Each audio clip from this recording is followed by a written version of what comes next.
بسم اللہ الرحمن الرحیم مسلمۃ اللہ شیعۃ فیہا، فرمایا کہ گائے ایسے ہونے چاہیے نہ اس نے ہل چلایا ہوا ہو اور نہ اس نے کھیتوں کو پانی دیا ہو کنویں کے ذریعے، ان چیزوں سے محفوظ ہو۔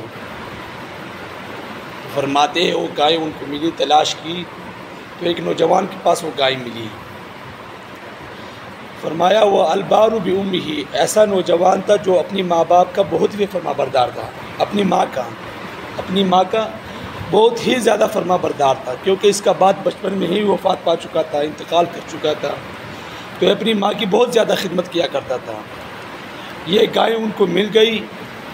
مفسرین فرماتے ہیں کہ تقریباً اس زمانے میں 3 دینار اس کی قیمت تھی، یعنی بہت ہی کمزور قیمت تھی اس وقت ایک گائے کی۔ تو اس نوجوان نے کہا گائے تو میں دے دوں گا، لیکن ایک شرط ہوگی میری۔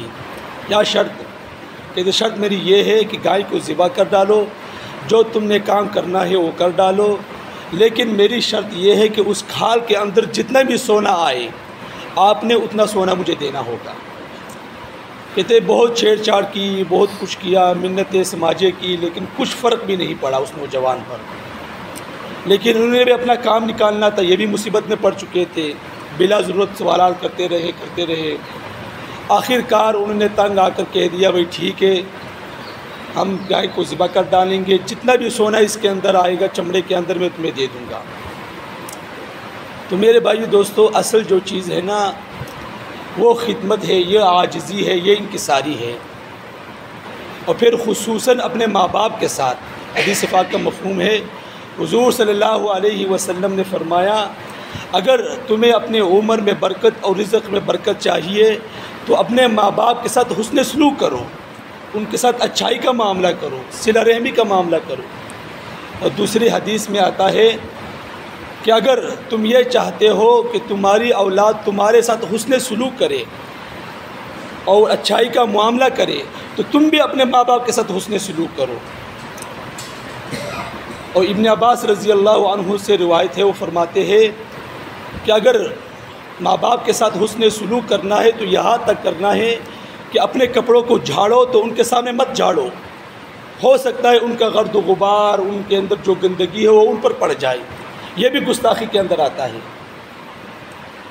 عبداللہ بن عمر رضی اللہ عنہ سے روایت ہے کہ ایک شخص ان کے پاس آیا، حضرت میں خراسان سے چلا ہوں پیدل، اور اپنی ماں کو کندھے پر اٹھایا ہوا ہے، اور حج پر لے کر آیا ہوں، حج کے مناسک ادا کیے، طواف کیے، مینا گئے، عرفات گئے، مزدلفہ گئے، یہ سب کام کیے، لیکن اب میں نے اپنی ماں کو کندھے پر اٹھایا ہوا تھا، کیا میں نے اپنی ماں کا حق ادا کر دیا؟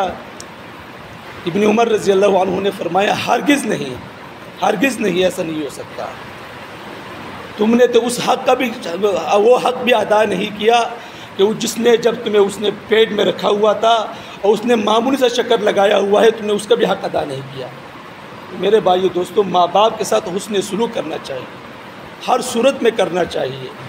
اگر وہ ایک بات اونچی کہہ دے، آپ کو ناگوار گزرے، تو آپ کو خاموشی اختیار کرنی چاہیے۔ آپ کے پاس جواب ہوگا، لازمی ہوگا، آپ حق پر بھی ہوں گے، لیکن آپ کی حسن سلوک یہ ہے کہ آپ خاموشی اختیار کریں۔ ہو سکتا ہے آپ کے جواب دینے پر اگرچہ آپ حق پر ہے، سچ پر ہے، ان کو ناگواری گزرے، تو بھئی حسن سلوک کا معاملہ، چاہے رشتہ دار ہو، جو